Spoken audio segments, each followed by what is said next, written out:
Morning YouTube, West Texas Prepper here. I'm going to talk to you about another video this morning. Excuse me just real quick, we'll get this, trying to get that taken care of. See? Headed out to do some pool work this early Saturday morning. Looks like it's going to be a beautiful West Texas day. Temperature's probably up in the mid-90s today.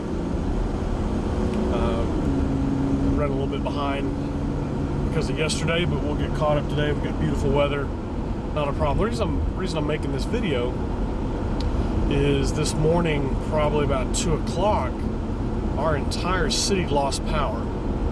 There were a few areas that weren't affected, but from the news reports and some of the contacts that I have in law enforcement and the local media, it was probably about 95% of the city lost power last night.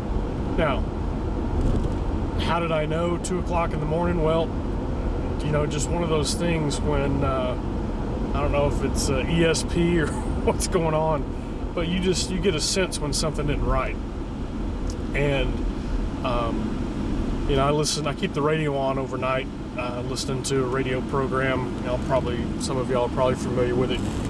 Coast to Coast AM, and I listened to that throughout the night, and you know, the radio turned off. Some of the things you're used to seeing, your charger lights and whatnot, all that was off, and it was, you know, pitch black. No street lights, no nothing. Well, being a individual that likes to be prepared and ready for situations, it wasn't a big deal. I had an emergency radio. Now I don't keep batteries in it. I keep batteries near it. That way, because that's the only thing that I use it for. So I had to get my flashlight, which not a big deal. I keep 3 or 4 flashlights in the bedroom, in the bathroom too. For a matter of fact. Keep some in there, they're all over the house. So, you know, got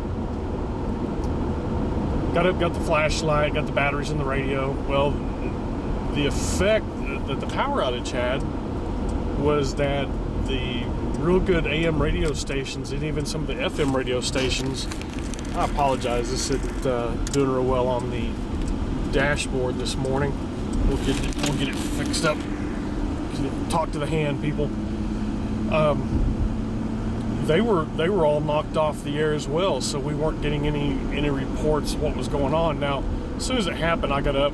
I have the power company's phone number, emergency phone number, that probably 95% of the public doesn't have.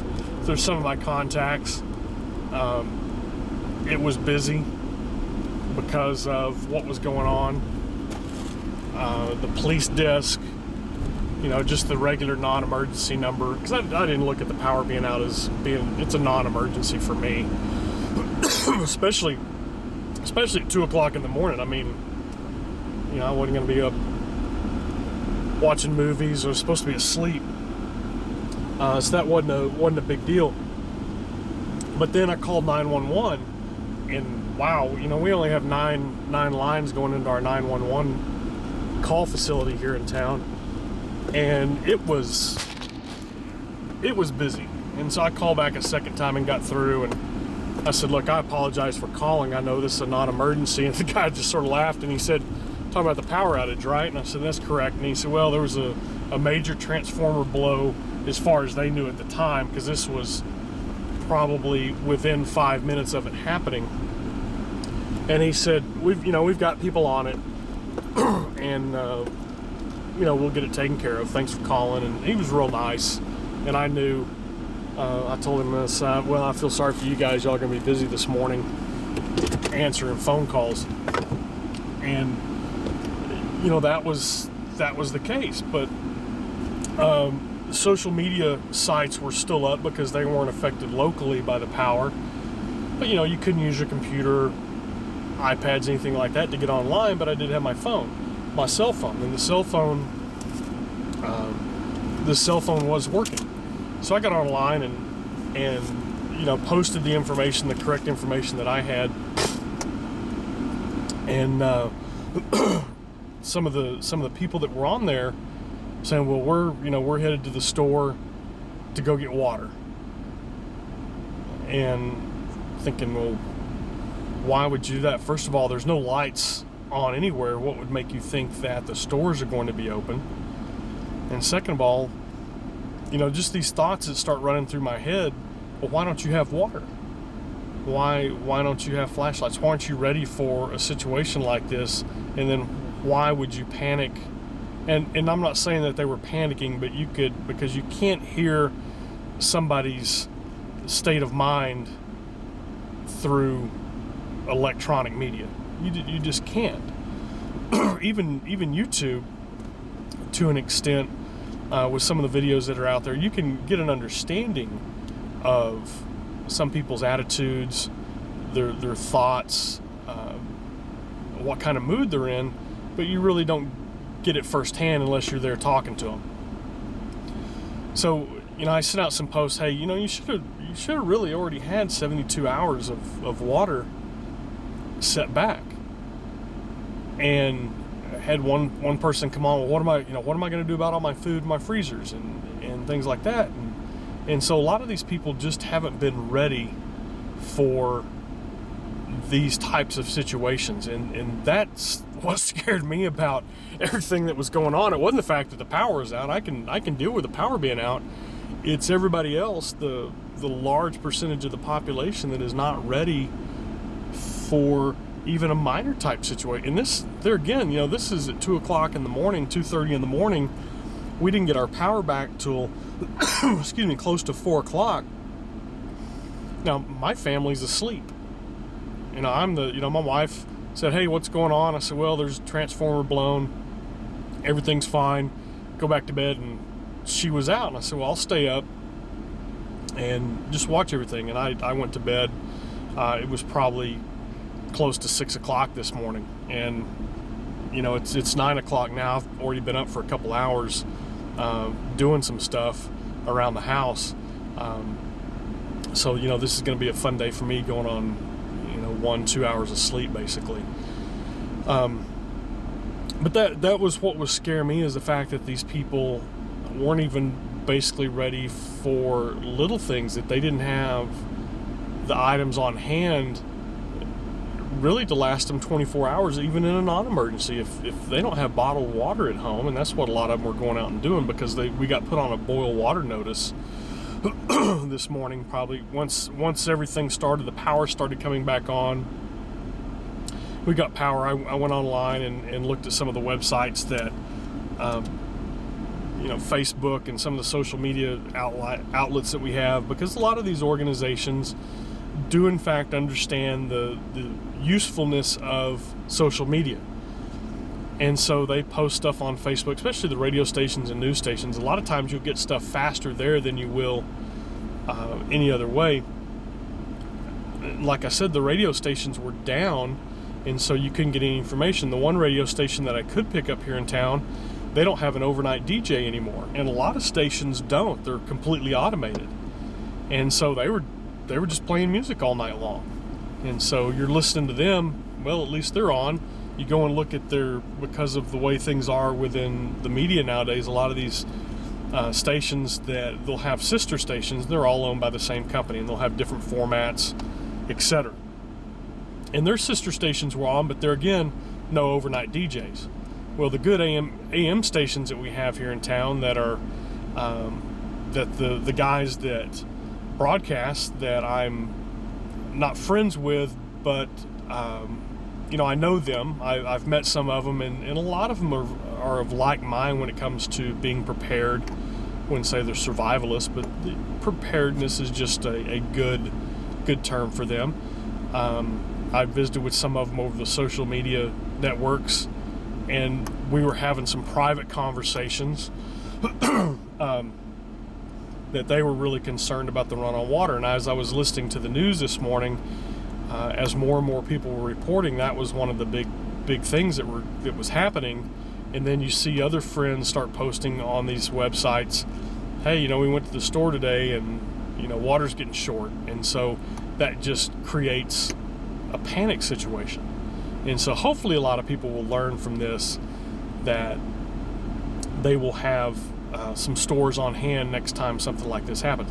This has happened before. We've probably 5-6 months ago, and luckily, when we have power outages here in our town, it's been probably 15-16 years since we've had a major power outage during the day, and that took about 5 or 6 hours to get fixed. And what happened there is they had a problem at one of the stations, and it was a major issue.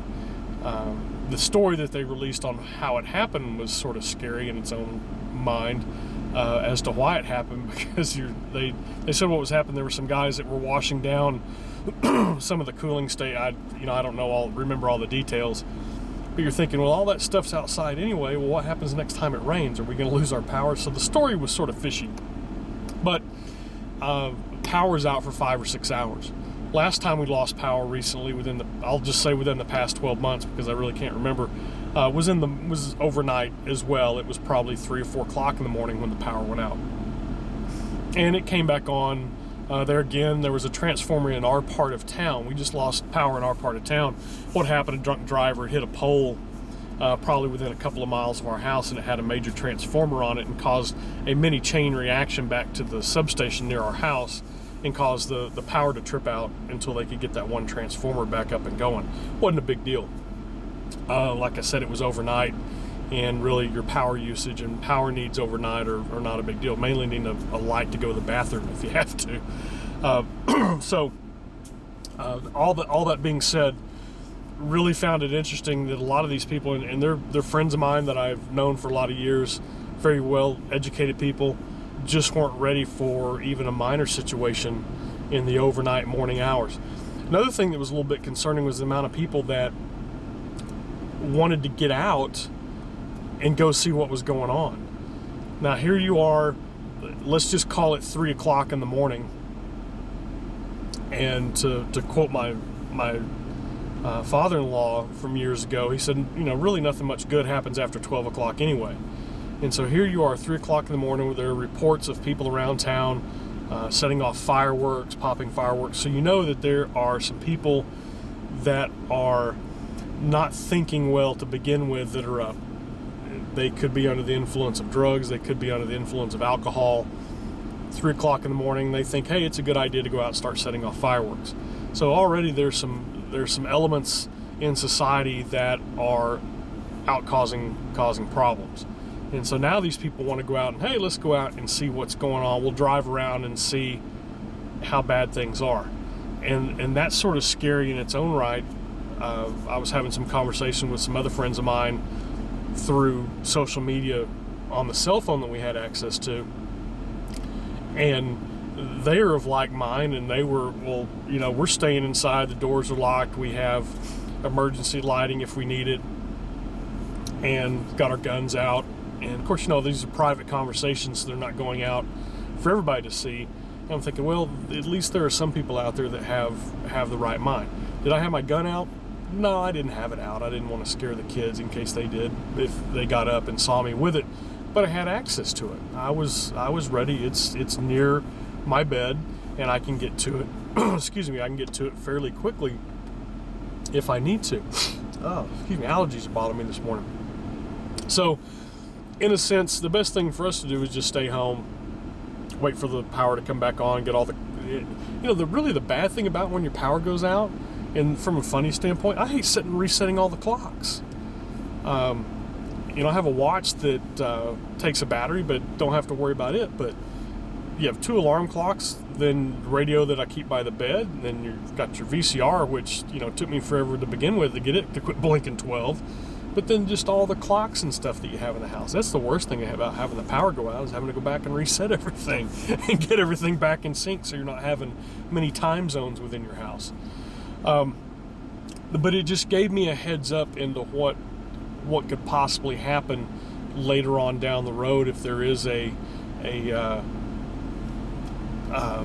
SHTF situation or some type of situation. And I've talked about it in videos before. you know, SHTF can mean a lot of things. It could mean a power outage. What if that would have happened during the day and you have, you know, thousands of automobiles out on the streets and the power goes out? You know, just things domino and snowball, and you really have major issues. So it gave me a little bit of insight into how our society thinks. At 3 o'clock in the morning when the power goes out, most of the people were concerned about their comfort, air conditioning. Well, you know, we didn't have air conditioning either.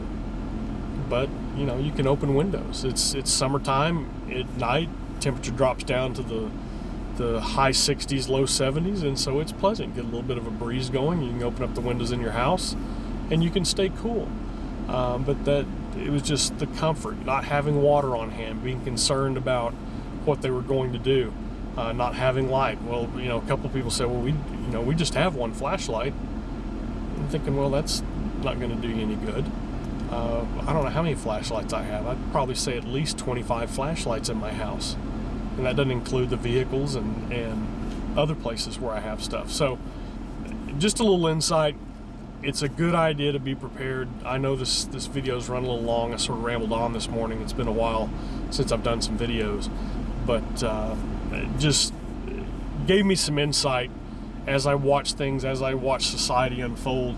It gave me a lot of insight into how people are thinking in the mindset of a large percentage of the population that's out there. They really don't have an idea about how bad things can get very quickly. And so just a video to my fellow YouTubers out there. Keep doing what you're doing. Keep your powder dry. Stay prepared. Good talking to you, YouTube. I'll have some more videos coming a little bit later on down the line. Thanks a lot.